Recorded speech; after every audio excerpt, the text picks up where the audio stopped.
हमारी ताकत को तो बिहार की जनता ने हमेशा दिखा दिया है, सबको दिखा दिया है, पूरे देश को दिखा दिया है। मुजफ्फरपुर की जनता को और यहाँ जो आसपास के लोग हैं उनको हम निमंत्रित करें कि आगामी 24 तारीख को पटना के वेटनरी ग्राउंड में ऐसे सभी लोग आएंगे जो कर्पूरी ठाकुर जी की विचारधारा से ताल्लुक रखते हैं, उनको मानते हैं, उनको पूछते हैं। नीतीश कुमार जी ने कब किसके सामने प्रस्ताव रखा है?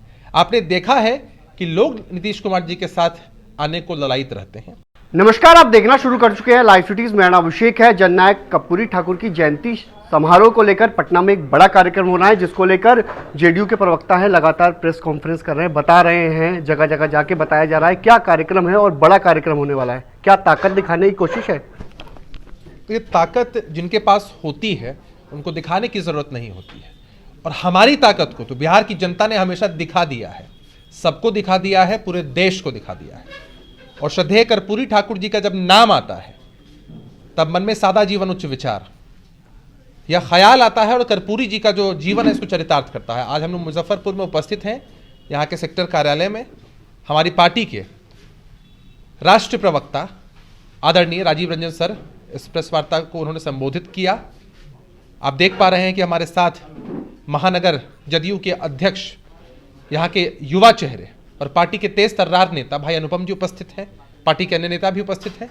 और हम लोगों ने ये प्रेस वार्ता की है ताकि मुजफ्फरपुर की जनता को और यहाँ जो आसपास के लोग हैं उनको हम निमंत्रित करें कि आगामी 24 तारीख को पटना के वेटनरी ग्राउंड में बड़े ही धूमधाम से, जश्न के जैसा, एकदम पर्व के जैसा, हम श्रद्धेय कर्पूरी ठाकुर जी की 100वीं जन्म जयंती मना रहे हैं।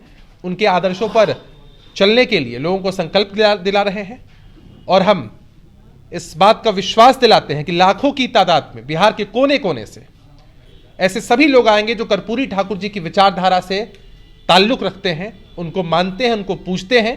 और सबका जुड़ाव नीतीश कुमार जी के साथ इसलिए है क्योंकि लंबे समय तक नीतीश कुमार जी ने कर्पूरी जी के साथ राजनीति की, उनकी विचारधारा को आत्मसात किया। हमारी पार्टी भी उनकी विचारधारा पर चलती है, और श्रद्धेय कर्पूरी ठाकुर जी के सुपुत्र श्री रामनाथ ठाकुर जी हमारी पार्टी के राज्यसभा के सांसद हैं, उनका परिवार हमारे साथ है। ये बात समझाने के लिए काफ़ी है कि कर्पूरी जी पर पहला अधिकार किस पार्टी का है और कौन उनकी विचारधारा को लेकर आगे चल रहा है। अच्छा, अमित शाह ने इंटरव्यू में कहा कि अगर प्रस्ताव दिया जाएगा तो उस पर विचार किया जाएगा एनडीए में आने को लेकर नीतीश कुमार के। कि अमित शाह जी ने जो इंटरव्यू दिया है, उनसे सवाल पूछा गया था, जहां तक मेरी समझ है कि जितने भी उनके पुराने घटक दल रहे उनकी तरफ से प्रस्ताव आता है। तो अरे हमने आज तक कब किसके सामने प्रस्ताव रखा है? नीतीश कुमार जी ने कब किसके सामने प्रस्ताव रखा है? आपने देखा है कि लोग नीतीश कुमार जी के साथ आने को ललायित रहते हैं। इसीलिए काल्पनिक सवालों का जवाब नहीं होता है कि अगर ऐसा होगा तब क्या होगा। हम वास्तविकता में विश्वास रखते हैं। क्या जाने या कोई प्रस्ताव है या उधर से कोई ऑफर आया है? ना हमारी तरफ से कोई प्रस्ताव है, ना उनकी तरफ से कोई प्रस्ताव है। हमने कहा ना कि हम वास्तविकता में चर्चा करने में भरोसा रखते हैं, विश्वास रखते हैं। कोई नाराजगी नहीं है आरजेडी से? क्यों रहेगी नाराजगी? हमारे बहुत मजबूत घटक दल हैं, और महागठबंधन का स्वरूप आदरणीय नीतीश जी ने तैयार किया है। बिहार के अंदर, देश के अंदर विपक्षी एकजुटता इंडिया अलायंस के सूत्रधार रहे हैं। नाराजगी जैसी बात क्या होती है? कोई नाराजगी नहीं। सीट शेयरिंग पर कोई विवाद?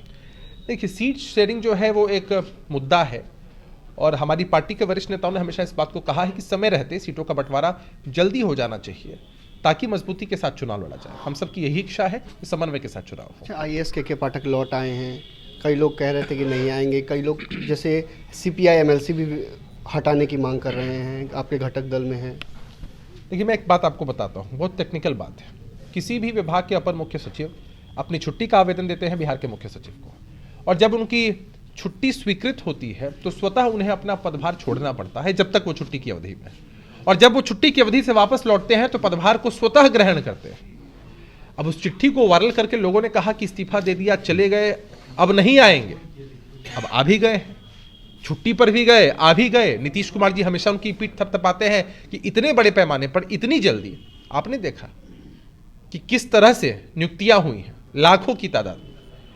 भाई, सबका योगदान तो रहता ही है ना उसमें। नीतीश कुमार शिक्षा विभाग के अपर मुख्य सचिव, ये फैसला सरकार करती है ना।